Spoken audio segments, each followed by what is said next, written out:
वो 7 रोजाना की गलतियां जो आपको परमेश्वर से दूर कर देती है। हर इंसान चाहता है कि वो परमेश्वर के निकट रहे, उसकी आशीषों और मार्गदर्शन को अपने जीवन में अनुभव करे। लेकिन अक्सर हम अनजाने में या लापरवाही से कुछ ऐसी गलतियां करते हैं जो हमें धीरे धीरे परमेश्वर से दूर करती चली जाती है।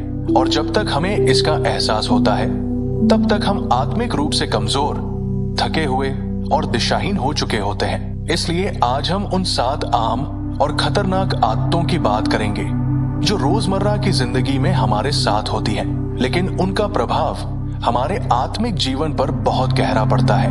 पहली गलती है प्रार्थना को टालना या उसे सिर्फ एक रस्म समझकर करना।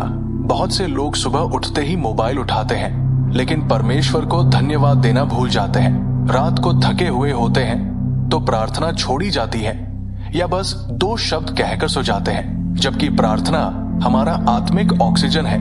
उसके बिना आत्मा कमजोर हो जाती है। इसलिए रोजाना प्रार्थना करना, समय निकालना और परमेश्वर के सामने दिल खोलकर बात करना बेहद जरूरी है। दूसरी गलती है बाइबल या परमेश्वर के वचन से दूर होना।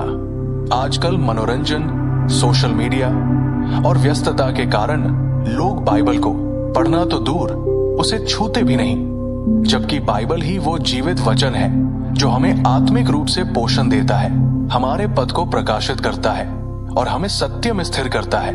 जब हम वचन से दूर होते हैं तो हम सांसारिक सोच और भावनाओं के गुलाम बन जाते हैं। तीसरी गलती है पाप को हल्के में लेना और उस पर ध्यान न देना।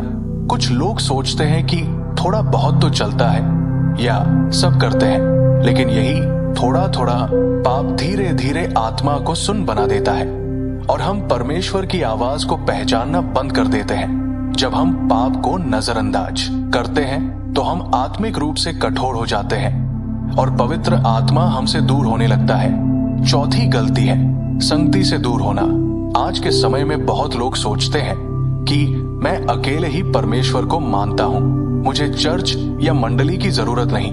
लेकिन बाइबल हमें सिखाती है कि हमें आपस में संगति करनी है, एक दूसरे को प्रोत्साहित करना है, प्रार्थना और आराधना में मिलकर बढ़ना है।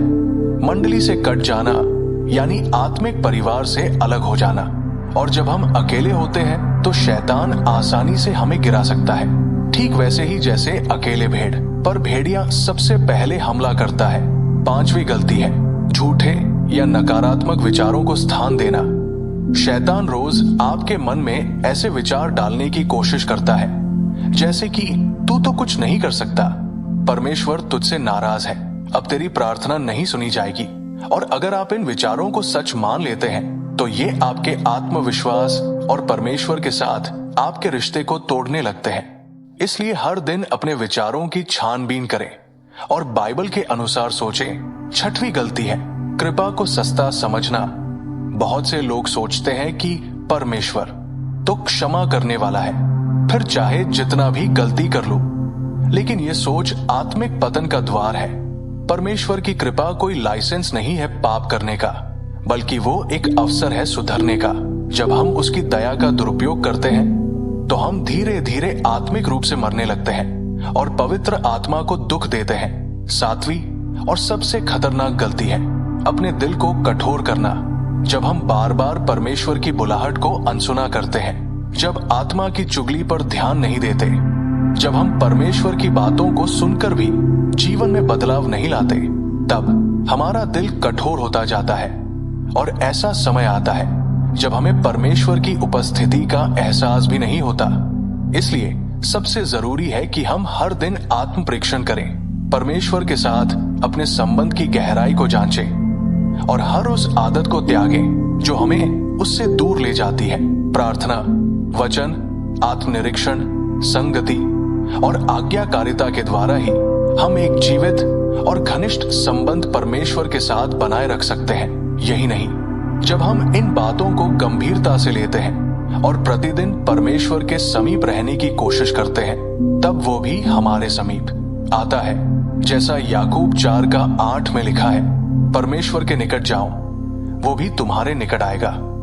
इसलिए प्रियजनों, आइए आज से ही इन गलतियों को पहचानें, उनसे पश्चाताप करें और हर दिन परमेश्वर की संगति में चलने का संकल्प लें, ताकि हमारा जीवन आत्मिक रूप से समृद्ध, शक्तिशाली और विजयी हो सके।